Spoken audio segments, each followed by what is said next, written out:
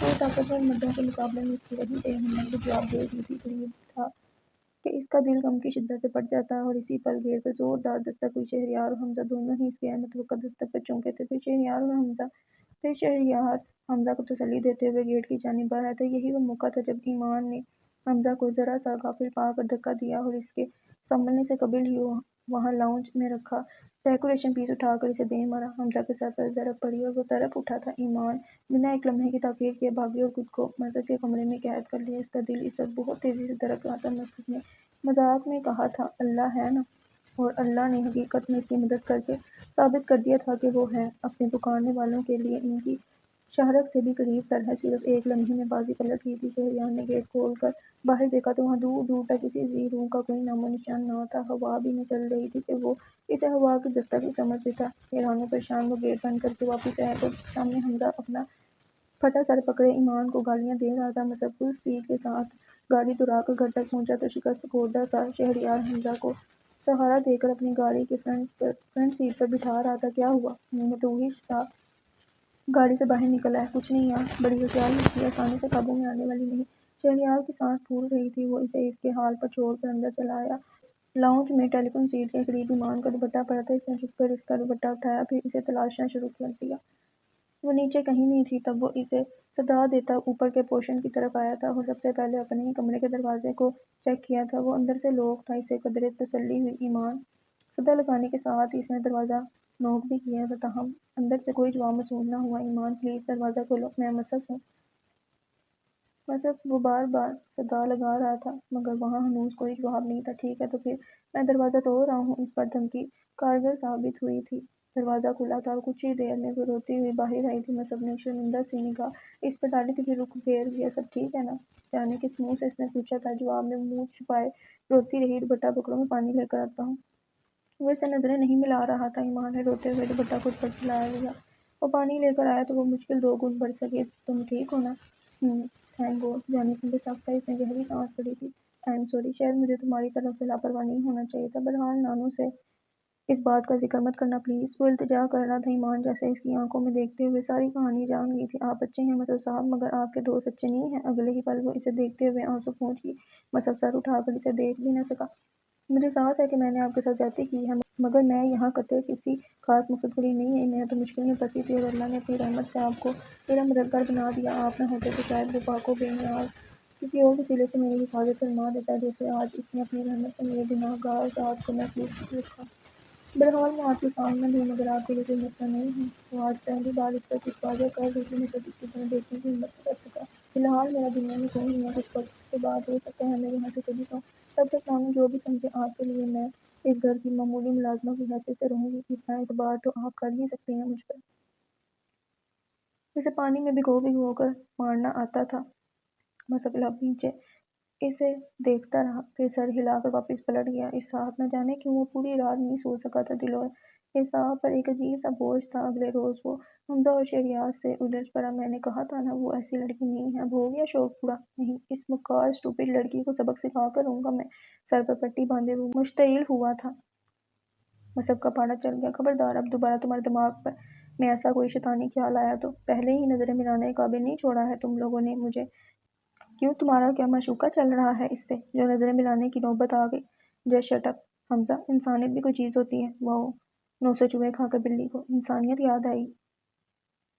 اس وقت کہاں تھی یہ انسانیت جب تجھے خوش کرانے کے لیے ہم گھنٹوں خوار ہو کر کالجز اور یونیورسٹیز کے دھکے کھاتے تھے؟ وہ جلا بیٹھا تھا۔ مذہب مشتعل سا اٹھ کھڑا ہوا تھا۔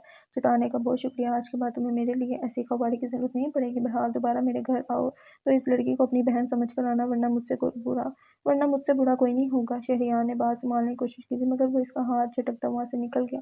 پچھلے 24 سالوں میں پہلی بار وہ اپنے دوستوں سے لڑا تھا، اور ایک ایسی لڑکی کے لیے لڑا تھا جسے وہ ٹھیک سے جانتا بھی نہیں تھا۔ اسے یاد نہیں تھا، مگر نانو بتاتی تھی کہ وہ صرف 1 سال کا تھا جب اس کی ماں اسے نانو کی گود میں ڈال کر چلی گئی تھی۔ نانو بزنس وومن تھی، اکلوتی لاڈلی بیٹی کی ہردرمی پر اس کی شادی کے بعد قطع تعلق کے باوجود جب وہ طلاق لے کر ان کے پاس آئی تو وہ اسے دھکے دے کر گھر سے نکال نہ سکی۔ بعد ازاں ان کی بیٹی نے دوسری شادی کر لی اور ملک سے باہر اپنی نئی زندگی میں کھو گئی۔ چھوٹا مصب نانو کی ذمہ داری بن گیا۔ پہلے پہل انہیں بہت سی مشکلات کا سامنا کرنا پڑا، بعد ازاں وہ اس کے ننھے سے وجود کی عادی ہوتی چلی گئی۔ کہتے ہیں اصل مال سے سود زیادہ پیارا ہوتا ہے۔ انہیں بھی نواسا پا کر بیٹی بھول گئی تھی، وہ بیٹی کے جسے صرف اپنی زندگی اپنی خوشیوں سے غرض تھی۔ مصب 5 سال کا ہوا تو وہ اسے اپنے ساتھ فیکٹری لے جانا شروع ہوگی۔ BA تک وہ اس کے ساتھ، کالج کے بعد فیکٹری جاتا تھا۔ بعد ازاں ہائی اسٹڈی کے لیے وہ باہر گیا تو اس نے فیکٹری جانا چھوڑ دیا۔ پھر نانو کا بھی دل نہ لگا، اور یوں وہ سب کچھ مینیجر پر ڈال کر گھر کی ہو گئیں۔ مصب 2 سال کے بعد واپس آیا تو جیسے وہ زندگی کی طرف لوٹ آئیں۔ ان کے گھر میں مصب اور اس کے بچپن کے 3 دوستوں حمزہ، شہریار اور شامیر کی دم سے ہی رونق تھی۔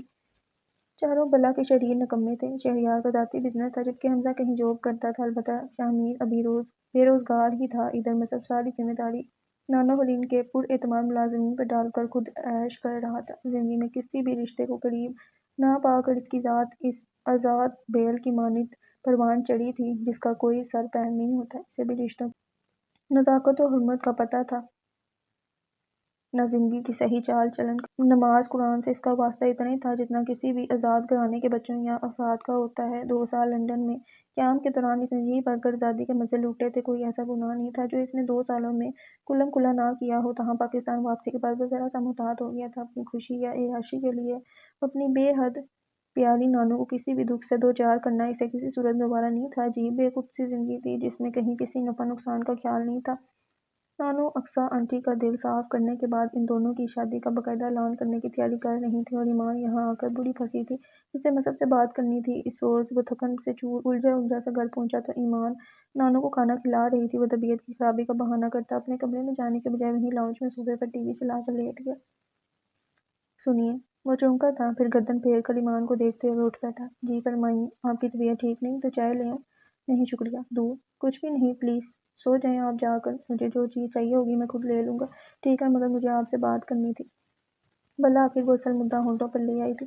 مصب پاؤں زمین پر ٹکا کر سیدھا ہو بیٹھا۔ کہیں وہ نانو ایک دو روز میں ہماری میں مطلب ہے آپ کی اور میری شادی کا باقاعدہ اعلان کرنے کی تیاری کر رہی ہیں۔ آپ پلیز ان سے بات کر کے انہیں روک دیں۔ کیوں روک دوں؟ آپ کو تو خوش ہونا چاہیے کہ آپ کی گھڑی ہوئی کہانی سچ ہونے جا رہی ہے۔ میں نے آپ کو پس منظر بتا دیا ہے۔ So what? پلان آپ کا تھا، اس کی وضاحت بھی آپ ہی کریں گی۔ نانو کو میری کسی بات کا اعتبار نہیں ہے اب۔ وہ اس کی مدد کرنے سے صاف مکر گیا تھا۔ ایمان بے بسی سے لب کچل کر رہ گئی تھی۔ فی الحال اس میں نانو کو سچ بتا کر اس کی ناراضگی مول لینے کی ہمت نہیں تھی، اور ادھر وہ جیسے ہتھیلی پر سرسوں جمائے بیٹھی تھی۔ بنا ایمان سے مشورہ کیے وہ اس کی فرضی کہانی کو حقیقت کا رنگ دینے کے لیے بے تاب تھی۔ ایمان کا دل چاہا وہ وہاں سے بھاگ جائے، مگر بھاگ کر جاتی تو کہاں جاتی؟ اب تو کوئی در بھی ایسا نہیں رہ گیا تھا جو اسے پناہ دے دیتا۔ عجیب بے بسی اور خاموش دعائیں تھیں۔ ادھر مصب یوں چپ سادھے ہوئے تھا جیسے یہ اس کا نہیں کسی اور کا معاملہ ہو۔ اسے اب اس پر غصہ آ رہا تھا جبکہ وہ بے نیاز تھا۔ اپنے دوستوں کے ساتھ ہونے والی جھڑپ کی ٹینشن ذہن سے جھٹکنے کے لیے بنا نانو کے مجبور کیے فیکٹری جانا شروع ہو گیا تھا۔ ایمان چاہنے کے باوجود اس سے تنہائی میں بات کرنے کا موقع دوبارہ نہ پا سکی۔ اس روز نانو نے اسے زبردستی مصب کے ساتھ شاپنگ کے لیے مارکیٹ بھیجا تھا۔ تقریباً آدھا راستہ دونوں خاموش رہے تھے، تب ایمان نے ہی بولنے میں پہل کی۔ آپ اپنے دوستوں سے ناراضگی کی وجہ سے اپسیٹ ہیں؟ نہیں، وہ اس کی طرف دیکھنا گوارا نہیں کر رہا تھا، مگر مجھے یقین ہے کہ آپ اپنے دوستوں کی وجہ سے اپسیٹ ہیں، اور آپ یقین کیجیے میں اس کے لیے بہت افسردہ ہوں۔ میری وجہ سے آپ کو اس موضوع کے علاوہ کوئی بات نہیں کر سکتی تم؟ اس کی بات درمیان میں ہی کاٹتے ہوئے وہ اس پر برہم ہوا تھا۔ ایمان اسے دیکھ کر رہ گئی۔ باقی کا راستہ پھر خاموشی کی نظر ہو گیا۔ اگلے 10 منٹ میں گاڑی ایک شاندار جیولر شاپ کے سامنے رکی تھی۔ آؤ، گاڑی سائڈ پر کھڑی کرنے کے بعد وہ اس کی طرف متوجہ ہوا تھا۔ مجھے کچھ نہیں خریدنا۔ نانو حقیقت سے بے خبر ہیں، آپ تو نہیں؟ وہ جھجکی تھی، تب بھی وہ پھر اٹھ پڑا۔ تم مارتی ہو یا میں کھینچ کر باہر نکالوں؟ اور وہ اس کے انداز پر حیران رہ گئی تھی، تاہم بولی کچھ نہیں۔ وہ اس کے لیے اپنی مرضی سے جویلری پسند کر رہا تھا، diamond ring, bracelet, ear rings, locket, set, جانے کیا کیا۔ وہ بس خاموشی سے دیکھتی رہی تھی۔ اسے یقین تھا کہ وہ اس کے بہانے اپنی کسی گرل فرینڈ کے لیے وہ سب خرید رہا ہے، تاہم اسے اس کے ارادوں کی خبر نہیں تھی۔ اپنا بایاں ہاتھ ادھر کرو۔ ڈائمنڈ رنگ پر نظریں جمائے نیا حکم جاری کیا تھا اس نے۔ ایمان نہ چاہتے ہوئے بھی حکم کی تعمیل کر دی۔ تب اس نے رنگ اس سے پہنا کر چیک کی، پھر بل پے کر کے اس نے یکسر لاتعلق نظر آتا شاپ سے باہر نکل آیا۔ وہ آج کل اتنا مصروف اور سنجیدہ ہو گیا تھا کہ ایمان لاکھ کوشش کے باوجود اس سے کوئی بات نہ کر پا رہی تھی۔ اس روز اس نے باتوں ہی باتوں میں نانو کو اپنا بیک گراؤنڈ بتایا تھا اور وہ چونک گئی تھی۔ کیا ہوا نانو؟ کچھ نہیں۔ اس کی حیرانی پر وہ اپنی پریشانی چھپا گئی تھی، اور رات میں جب مصعب گھر واپس آیا تو اس نے نانو کو اٹھ کر اس کے کمرے کی طرف جاتے دیکھا تھا۔ شاید وہ اس کے بارے میں جان کر پریشان ہو گئی تھی اور اب مصعب سے اس فرضی تعلق کا اختتام چاہتی تھی۔ خوشگوار سوچ تھی یہ کہ وہ کسی نئے امتحان میں نہیں پڑے گی۔ آج نہیں تو کل ضرور اس کی واپسی کا کوئی راستہ نکل آئے گا، مگر وہ نہیں جانتی تھی کہ وہاں مصعب کیا طے کر بیٹھا تھا۔ اس کے ارادوں کی خبر اسے عین تکلیف والے روز ہوئی تھی جب اس کے بخار کی پرواہ کیے بغیر اسے نہ صرف باقاعدہ دلہن بنایا گیا تھا بلکہ مصعب نے چالاکی سے دوبارہ نکاح کی پک بھی اڑا دی۔ نانو سے اس نے یہی کہا تھا کہ وہ شادی کی پوری رسم کرنا چاہتا ہے اور یہ کہ پہلے نکاح کی اس کے لیے کوئی اہمیت نہیں رہی۔ وہ احتجاج کرنا چاہتی تھی، نانو کو سب کچھ سچ سچ بتا اس جھنجٹ سے نکلنا چاہتی تھی، مگر اتنی مہمانوں کے بیچ وہ جیسے پنجرے میں قید چڑیا کی مانند پھرپھرا رہی تھی۔ پھرپھرا کر رہ گئی لوگوں کے بیچ پھر تماشا لگا تھا اس کا اور وہ پھر ہار گئی تھی۔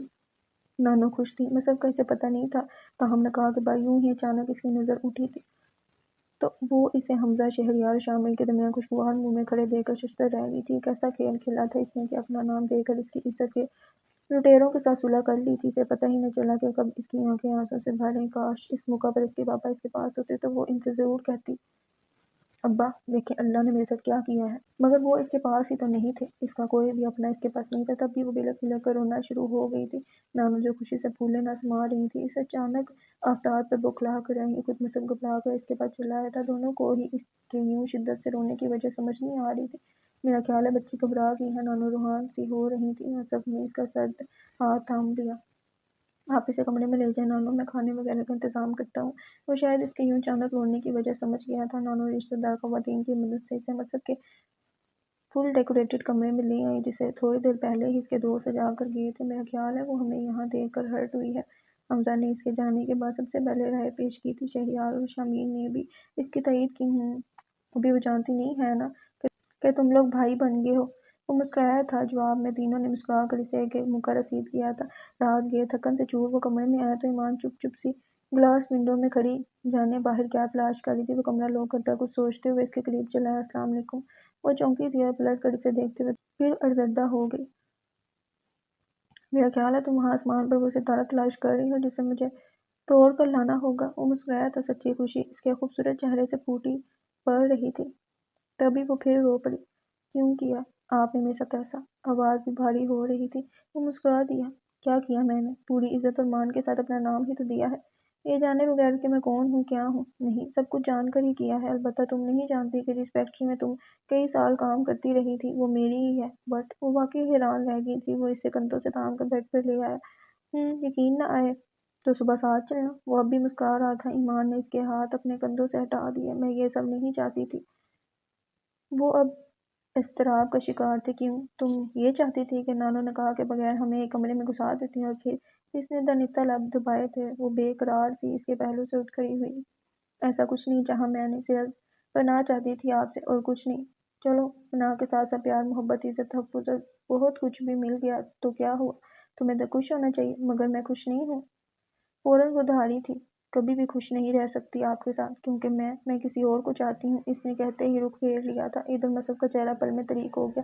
کیا بکواس ہے یہ؟ بکواس نہیں، حقیقت ہے۔ میں عزت کو چاہتی ہوں، اس عزت کو جو میرا بچپن کا ساتھی ہے، جس سے میرے دکھ اور سکھ سانجے ہیں، جو صرف میرے لیے ہے، صرف میرے لیے۔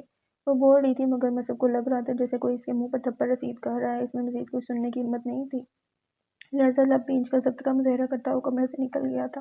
ایمان اس کے جانے کے بعد تھکی تھکی سی بیڈ پر آ بیٹھی۔ اسے وہ سب ایک خواب لگ رہا تھا، بھیانک خواب، جانے اس کے ساتھ ہی ایسا کیوں ہوا تھا۔ اجالا سے ایمان بن کر بھی وہ زندگی کی آزمائشوں سے دامن نہیں چھڑا سکی تھی۔ اسے یاد آ رہا تھا اس روز خرابی طبیعت کے باوجود وہ کام پر جانے کے لیے اٹھی تھی، کیونکہ سیٹھ کے گھر مہمان آنے والے تھے اور اسے ان کے لیے بہت سی ڈشز کا اہتمام کرنا تھا۔ بھابھی نے اسے منع کیا تھا، خود ساتھ بھی اس کی جاب کے حق میں نہیں تھا، مگر وہ اس کی تسلی کے لیے پردے میں آتی جاتی تھی۔ محلے والوں کی اس کے لیے مختلف رائے تھی، کوئی اس کی تعریف کرتا تھا اور اس نے مشکل وقت میں گھر کو سہارا دیا تو کوئی اس کا نام سنتے ہی کانوں کو ہاتھ لگاتا کہ اس کا کردار صحیح نہیں، حالانکہ اس نے ہمیشہ محتاط زندگی گزاری تھی، فیکٹری جانے کے علاوہ کبھی بلا ضرورت گھر سے باہر قدم نہ نکالا تھا۔ فیکٹری میں کام کے دوران بھی سب کے ساتھ اس کا رویہ لیا دیا سا ہی ہوتا تھا۔ اس کے باوجود دنیا اس سے خوش نہیں تھی، مگر اسے اب دنیا کی خوش ہونے نہ ہونے سے فرق بھی کہاں پڑتا تھا۔ اسد کے پاکستان سے چلے جانے کے بعد اس کے لیے جیسے ہر چیز بے معنی ہو گئی تھی۔ اس روز خراب طبیعت کے باوجود وہ گھر سے نکل آئی تھی۔ سیٹھ کی بیوی اور ماں گھر پر نہیں تھی، صرف ملازمین تھے۔ وہ آ کر پچھتائی، مگر اللہ کا نام لے کر کام میں لگی رہی۔ دوپہر تک اس کا بخار مزید بڑھ گیا تھا۔ کچن میں مزید کھڑے رہنا اب اس کے لیے مشکل ہو رہا تھا، لہٰذا دوپٹے سے پسینہ پوچھتی وہ اجازت لینے کے لیے سیٹھ کے پاس آئی تھی، جو شراب کے نشے میں دودھ بیٹھا مہمانوں کا انتظار کر رہا تھا۔ آصف صاحب، میں نے کھانا تیار کر دیا ہے، میری طبیعت ٹھیک نہیں ہے، میں گھر جا رہی ہوں، ابھی نہیں جا سکتی آپ۔ فوراً وہ بولا تھا۔ اجالا کا دل دھڑک اٹھا۔ کس نے فری کیا ہے آپ کو؟ اچانک وہ بدلے تیوروں کے ساتھ بولا تھا، اور اجالا جیسے فریز ہو کر رہ گئی تھی۔ وہ اٹھا تھا اور اس نے سب سے پہلے اجالا کے منہ پر ہاتھ جمایا تھا۔ یہ سب اتنا اچانک اور غیر متوقع تھا کہ وہ کچھ سمجھ ہی نہ سکی۔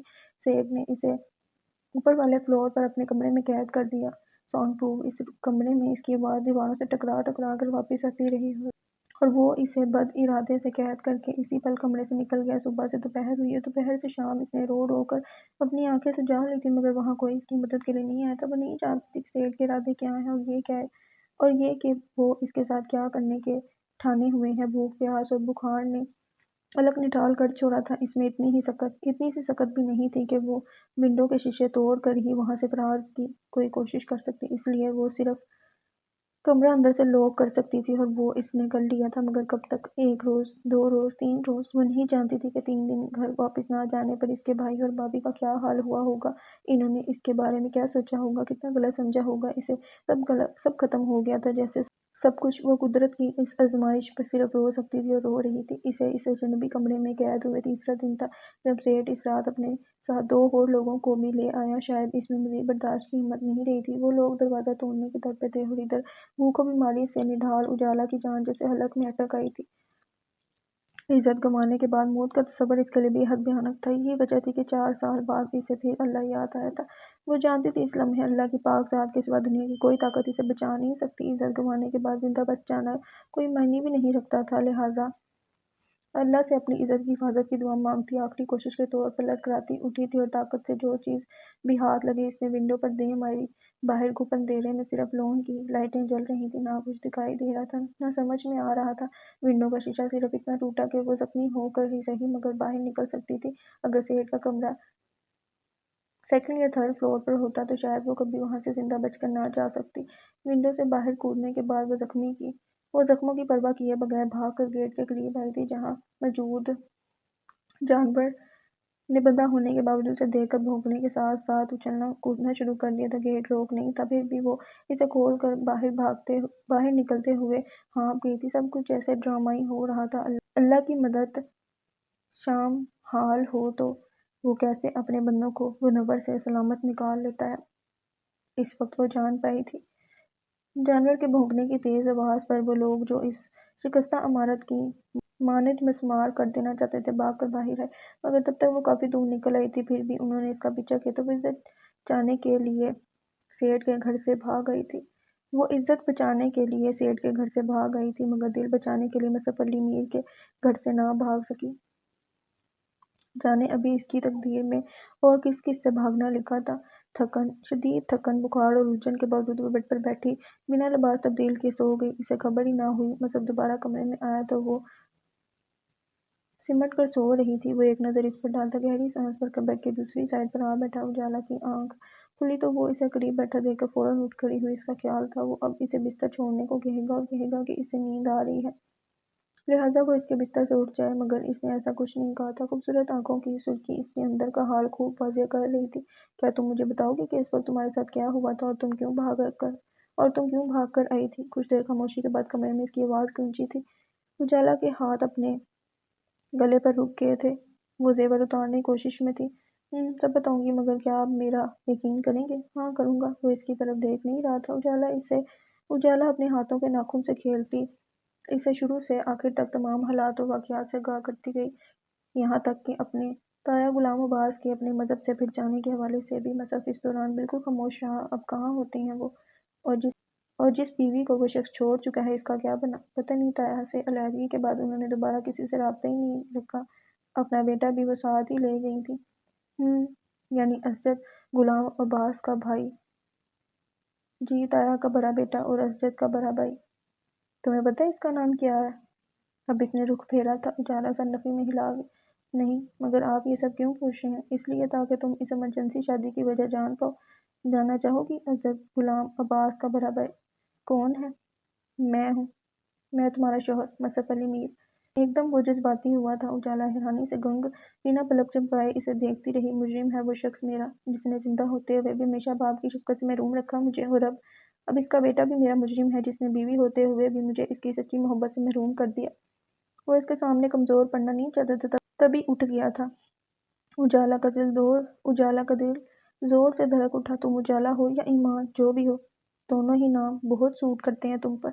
کچھ روز پہلے جانے کیوں مجھے لگا کہ اگر میں تمہارے جیسی لڑکی کے ساتھ زندگی گزاروں گا تو میری زندگی طریق نہیں ہوگی۔ جو مضبوطی میں نے تمہارے کردار کے حوالے سے دیکھی فیکٹری مینیجر سے جانی، اس کے بعد مجھ پر واضح ہوا کہ عورت کی اصل خوبصورتی ایمان کی کردار کی حفاظت ہی ہوتی ہے۔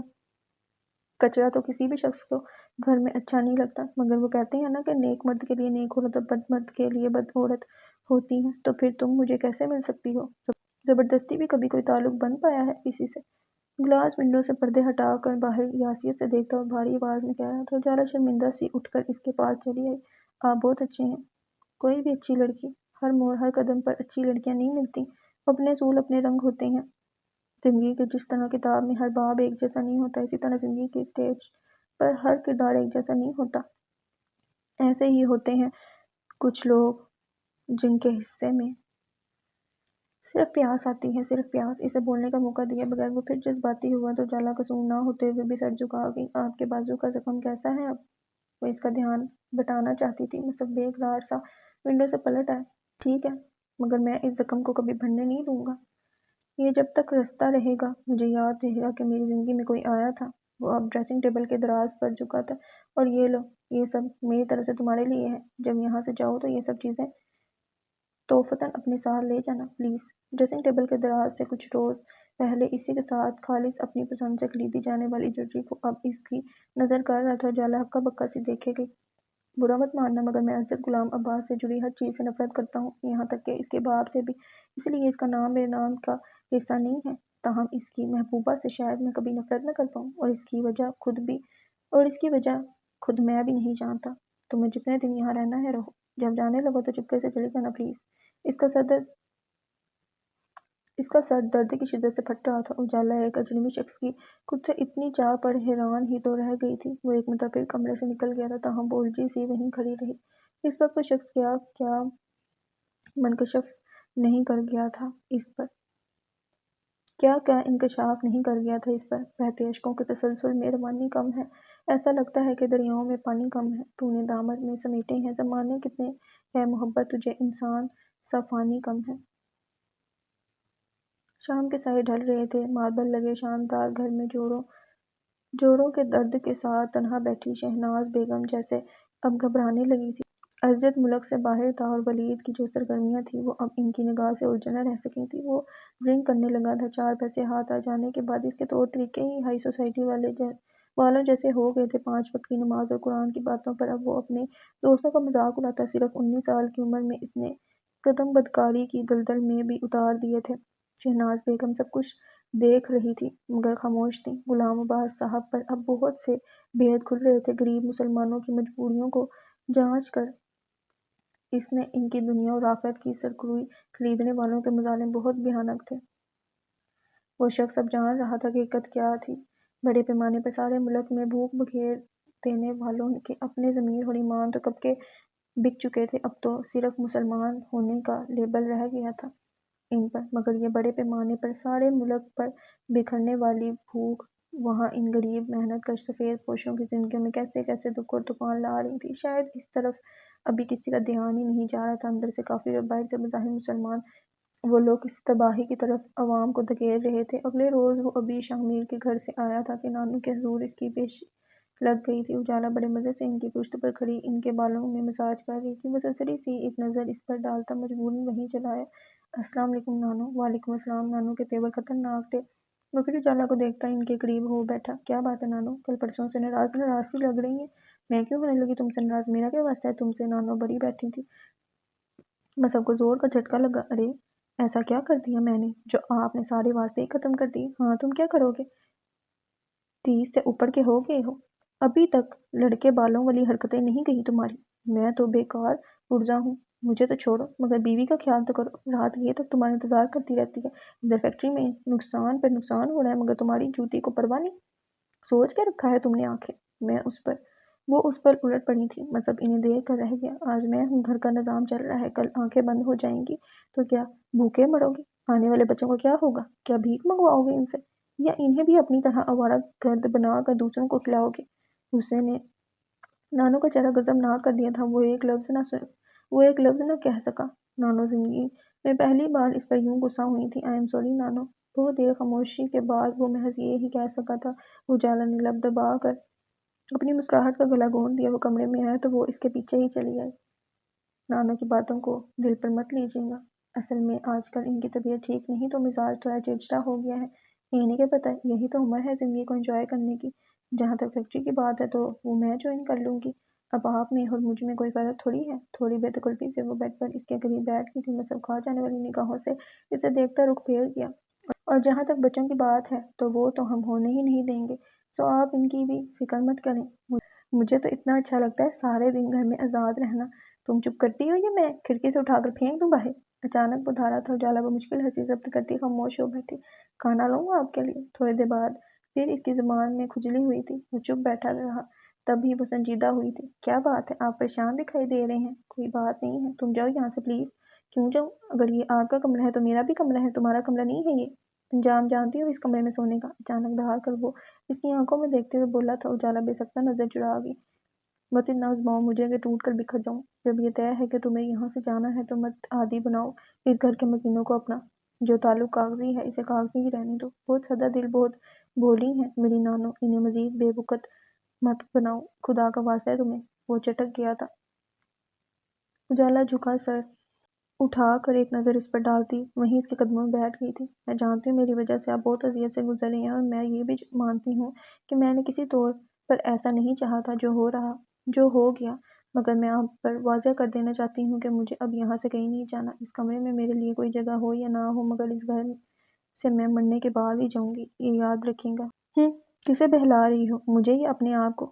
ابھی تمہارا عزت غلام عباس مل جائے تو پھر بھی نہیں جاؤں گی۔ اس کا دل ایک لمحے کے لیے ٹھہرا، مگر اس نے دل کی پرواہ نہ کرتے ہوئے جیسے فیصلہ کر لیا تھا۔ مذہب نے سر جھٹک کر اس کی بات کو ہنسی میں اڑایا تھا۔ اس روز موسم صبح سے ہی خاصا گرم تھا۔ اجالا کی طبیعت ٹھیک نہیں تھی تو نانو نے اسے زبردستی مذہب کے ساتھ ڈاکٹر کے پاس بھیج دیا تھا۔ ڈاکٹر سے فارغ ہو کر وہ نانو کی ہدایت پر مارکیٹ چلی آئی تھی، اور یہیں مذہب نے اسے بتایا تھا شہریار کی شادی ہو رہی ہے، میں کچھ روز تک گھر نہیں آ سکوں گا۔ اس کا اصرار ہے کہ تم سگی بہن کی طرح اس کی شادی میں شرکت کرو، کیونکہ اس کی اپنی کوئی بہن نہیں ہے۔ شامیر اور حمزہ بھی تم سے بہت شرمندہ ہیں، بلکہ حمزہ تو آج شام کی فلائٹ سے ہی بڑھ جا رہا ہے۔ میں نے ہو شہریار نے زبردستی روک لیا۔ بہرحال اگر تم ان سب کو معاف کرنے کا حوصلہ رکھ سکو تو میرے ساتھ چلنا، انہیں بہت خوشی ہوگی۔ بصورت دیگر تم پر کوئی دباؤ نہیں ہے۔ وہ کھڑکی سے باہر دیکھ رہی تھی۔ مذہب کی اطلاع کے بعد اسے دیکھنے لگی۔ ٹھیک ہے، میں چلوں گی آپ کے ساتھ، مگر نانو؟ وہ بھی ساتھ ہی چلیں گی؟ بچپن سے ایک دوسرے کے گھروں میں آنے جانے اور رہنے کی عادت ہے ہمیں نانو کے بچپن سے۔ وہ ہنسی تھی۔ مذہب نے ایک نظر اسے دیکھنے کے بعد پھر رخ پھیر لیا۔ یوں لگتا تھا جیسے وہ پتھر ہی ہو گیا ہو۔ شہریار اور اس کی ہونے والی بیوی کے لیے بہت سی چیزیں خریدنے کے بعد وہ گھر واپس لوٹے تو دونوں کا تھکن سے برا حال تھا۔ اسی روز شام میں وہ مذہب کے ساتھ جانے کے لیے ہلکی پھلکی سی تیاری کے ساتھ کمرے سے نکلی تو وہ جو نانو کے ساتھ باتوں میں مگن تھا ایک دم سے ٹٹک کر اسے دیکھنے لگا۔ اچھی لگ رہی ہوں نا نانو؟ اس کی محویت پر شرارت سے مسکراتی وہ نانو پر جھکی تو مذہب نے جلدی سے نظر پھیر لی۔ راستے میں وہ اسے بتا رہا تھا، تمہیں شاید خبر نہ ہو مگر مجھے ابھی کچھ روز پہلے پتہ چلا ہے غلام عباس کی سیکنڈ وائف کی ڈیتھ ہو گئی ہے، اور اس کا جو چھوٹا بیٹا تھا ولید، اسے کسی نے ایک کول گرل کے لیے قتل کر دیا۔ بیٹی بھی گھر سے فرار ہو گئی۔ کچھ نہیں رہا اس شخص کے پاس سوائے پچھتاووں اور خاموشی کے۔ وہ بتا رہا تھا اور اجالا کو لگ رہا تھا جیسے اس کا سارا وجود سرد پڑ گیا ہو۔ پھٹی پھٹی آنکھوں کے ساتھ وہ کتنی بے یقینی سے اسے دیکھ رہی تھی۔ اتنی جلدی اس شخص کا حساب کلیئر کر دیا تھا اللہ نے، اتنی جلدی نفع و نقصان کا بھید کھول دیا تھا اس پر۔ اسے پتہ ہی نہ چلا کہ کب آنسو اس کے گالوں پر پھسل پڑے۔ نانو اب مصب سے کچھ کہہ رہی تھی مگر اجالا کو لگا جیسے اس کا دماغ سن ہو گیا ہو۔ شہریار کے گھر اس کا خاصا شاندار استقبال ہوا تھا۔ حمزہ اور شہمیر بھی وہیں تھے۔ وہ سن اعصاب کے ساتھ چپ چاپ سی نانو کے ساتھ ہی جڑی رہی۔ شہریار، شامیر اور حمزہ بار بار آ کر اسے تنگ کر رہے تھے مگر وہ ان کی شرارتوں پر جواباً مسکرا بھی نہ سکی۔ تبھی حمزہ نے مصب سے کہا، لگتا ہے بھابی نے ابھی تک ہمیں معاف نہیں کیا۔ ایسی کوئی بات نہیں ہے یار، وہ اصل میں بہت اپسیٹ ہے۔ چلو تم کہتے ہو تو مان لیتے ہیں۔ ویسے تم ہو بہت خوش نصیب کیونکہ تمہیں وہ لڑکی ملی ہے جس کے چہرے پر کسی فیشل کسی میک اپ کی چمک نہیں بلکہ ایمان کا نور ہے، اور میں جانتا ہوں اس کی صحبت میں بہت جلد تم بہت اچھے انسان بن جاؤ گے۔ بن گیا ہوں یار، اب اور کتنا بننا ہے۔ ٹھنڈی سانس بھرتے ہوئے اس نے ترچھی نظر سے نانو کے ساتھ جڑی بیٹھی اجالا کو دیکھا تھا۔ حمزہ مسکرا دیا۔ رات وہ عشاء کی نماز سے فارغ ہوئی تو شہریار اس کے پاس چلا آیا۔ بھابی، وہ آپ کا بستر مصب کے کمرے میں لگانا ہے یا میں نانو کے ساتھ سوؤں گی؟ شہریار کی بات پوری ہونے سے پہلے وہ بول پڑی تھی۔ مسکرا کر رہ گیا۔ اگلے روز وہ قدرے فریش تھی۔ مصب بیدار ہو کر نانو کے پاس آیا تو وہ ان کی گود میں سر رکھے لیٹی ان کی ہدایتیں سن رہی تھی۔ وہ بھی پاس آ کر بیٹھ گیا۔ نانو، یہ زیادتی ہے، بیوی میری اور قبضہ آپ کا، خود کو بیوی کے قابل بناؤ، پھر شکوہ کرنا۔ نانو کے آج کل مزاج ہی بدلے ہوئے تھے۔ وہ تڑپ اٹھا، کیا مطلب ہے آپ کا؟ فیکٹری جانے لگا ہوں، دوست یار سب چھوڑ دیے، شام ڈھلتے ہی گھر کی راہ لیتا ہوں، ابھی بھی قابل نہیں؟ اپنے آپ سے پوچھو یہ سوال۔ آپ بدل گئی ہیں نانو، مجھے پتہ ہے۔ اس سہرا نے تعویذ پلا کر اپنا ہمنوا بنا لیا ہے آپ کو۔ ماں باپ تو چھین ہی گئے تھے، نانو بھی میری نہیں رہی۔ اس کا انداز ایسا تھا کہ اجالا کی ہنسی نکل گئی۔ دیکھ لوں گا میں تمہیں، ذرا ہاتھ لگو بس میرے۔ اب وہ اسے دھمکا رہا تھا۔ وہ ہنستی گئی۔ رات مہندی کا فنکشن تھا۔ نانو کی فرمائش پر خواہش نہ ہونے کے باوجود وہ بہت اچھی طرح سے تیار ہوئی تھی۔ سی گرین کلر مصب کا فیورٹ تھا، اس نے وہی پہنا جبکہ خود مصب رف حلیے میں ہی پھر رہا تھا۔ اجالا نے پہلی بار اسے دل کی نظر سے دیکھا تھا۔ وہ وہاں موجود سب مردوں میں سب سے زیادہ حسین اور وجیح تھا۔ رف حلیے میں بھی اس کی شخصیت بہت سی لڑکیوں کو اپنی طرف متوجہ کر رہی تھی۔ شہریار کو مہندی لگ رہی تھی اور وہ اس کے برابر میں بیٹھا سب سے چھیڑ چھاڑ میں مصروف تھا۔ اچانک کچھ سوچ کر اجالا کا سکون جیسے رخصت ہو گیا۔ اس نے عزت کو کھویا تھا۔ کھو دینے کی اذیت، عجیب سی تکلیف اس کے لیے غیر شناسا نہیں تھی مگر سب کچھ کھو کر جو کچھ اس نے اللہ کے کرم نوازی سے پایا تھا، اب اس سے بھی ہاتھ دھو لینے کی ہمت اس میں نہیں تھی۔ وہ جانتی تھی کہ اس میں ایسا کچھ نہیں ہے کہ کوئی ہمیشہ کے لیے صرف کسی کا ہو کر رہے، مگر اس کا یہ بھی ایمان تھا کہ اگر وہ پورے خلوص اور یقین کے ساتھ اپنے رب، اپنے اللہ کے سامنے جھکتی ہے اور اس سے مصب علی میر کا دائمی ہاتھ مانگتی ہے تو اس بادشاہوں کے بادشاہ، اس کائنات کے واحد و یکتا خالق و مالک کے کرم سے وہ شخص زندگی بھر کسی اور چہرے کو نہیں دیکھے گا۔ اگر دیکھے گا بھی تو اس کی نگاہ میں وہ پسندگی نہیں ہوگی جو دل کو بے ایمان کرتے۔ ایک دم سے اس کا دل محفل سے اچاک ہو گیا تھا۔ پھر چپکے سے وہ اٹھی تھی اور نانو کو بتا کر اندر کمرے میں چلی آئی۔ عشاء کی نماز کا وقت نکل رہا تھا۔ اس نے کپڑے تبدیل کیے اور سکون سے وضو کر کے اپنے مالک کے حضور آ کھڑی ہوئی۔ نماز کے دوران اس کے ذہن سے جیسے سب نکل گیا تھا۔ اگر کچھ رہا تھا تو صرف اپنی نجات اور اپنے بابا کی اسلام کی نماز کے بعد کتنی دیر تک وہ ہاتھ پھیلائے خاموش روتی رہی۔ سمجھ میں ہی نہیں آ رہا تھا کہ اپنے مالک سے کیا مانگے اور کیسے مانگے۔ ادھر مصب کچھ دیر تو اس کی نظر نہ آنے پر بے چینی سے پہلو بدلتا رہا۔ بات زار رہا نہ گیا تو اٹھ کر نانو کے پاس چلا آیا۔ نانو، اجالا کہاں ہے؟ دکھائی نہیں دے رہی؟ اندر کمرے میں گئی ہے نماز پڑھنے۔ اوہ، ایک تو یہ لڑکی بھی نہ، لگتا ہے کسی مولانا کی روح سما گئی ہے اس میں، جب دیکھو مصلے پر ہی بیٹھی ہوتی ہے۔ وہ چڑھا تھا۔ نانو اسے گھور کر رہ گئی، تمہیں توفیق نہیں ہوتی تو اس کا مطلب یہ نہیں کہ دوسروں پر بھی اعتراض کرو۔ میری یہ مجال کہاں؟ اب تو اس نے آپ کو بھی لگا دیا ہے نماز روزے پر، آپ تو سائیڈ لیں گی نا؟ جل کر وہ پلٹا تھا۔ نانو دل ہی دل میں مسکرائی۔ دوبارہ ساتھ والی آنٹی سے باتوں میں مشغول ہو گئی۔ اجالا غلام محمد واقعی گلاب تھی جس کی خوشبو سے ان کا گھر مہک اٹھا تھا۔